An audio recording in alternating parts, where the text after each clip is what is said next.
Salam sigap dan shalom. Renungan kita pada hari ini, Minggu 6 Agustus 2023, berjudul Untuk Melakukan Keadilan.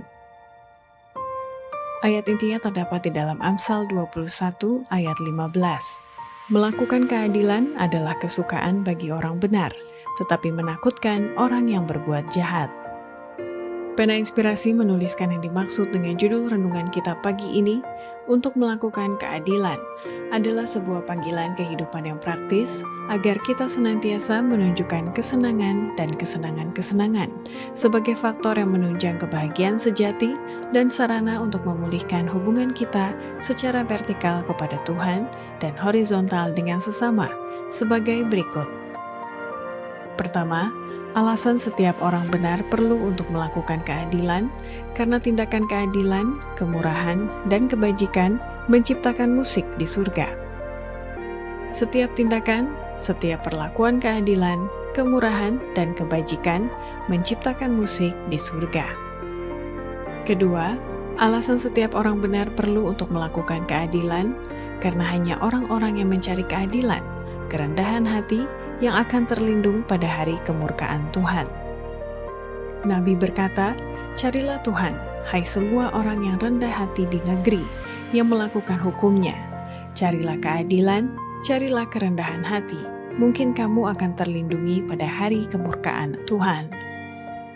Ketiga, alasan setiap orang benar perlu untuk melakukan keadilan, karena memang Yesus menghendaki setiap orang untuk melakukannya demikian, yang akan disimpan di dalam buku catatan surga, dan kemudian orang itu akan diberi upah.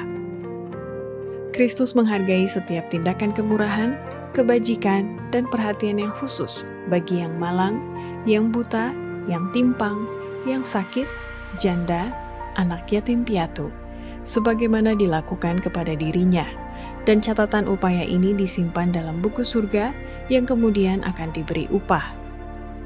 Keempat, alasan setiap orang benar perlu untuk melakukan keadilan, karena orang yang bersimpati kepada orang-orang yang diperlakukan dengan tidak adil telah membuktikan dirinya punya hubungan dekat dengan Kristus. Pada setiap peristiwa terjadinya penganiayaan, saksi-saksi itu mengambil keputusan apakah memihak Kristus atau melawan Dia. Mereka yang menunjukkan simpati kepada orang-orang yang diperlakukan dengan tidak adil, yang tidak kejam terhadap mereka, menunjukkan hubungan mereka pada Kristus.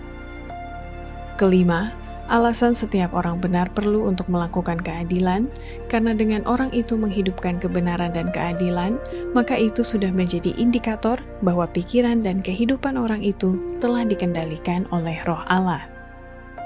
Bila umat Allah rela bersatu dengan orang yang duniawi dan tidak mengabdi dan memberikan keunggulan mereka, maka mereka akan dipimpin menjauhkan diri dari Dia oleh pengaruh yang tidak suci, di bawah mana mereka tunduk. Untuk sementara tidak ada pertentangan yang serius, namun pikiran yang tidak berada di bawah kendali Roh Allah tidak mudah menerima hal-hal yang berbau kebenaran dan keadilan. Demikianlah renungan kita pada hari ini.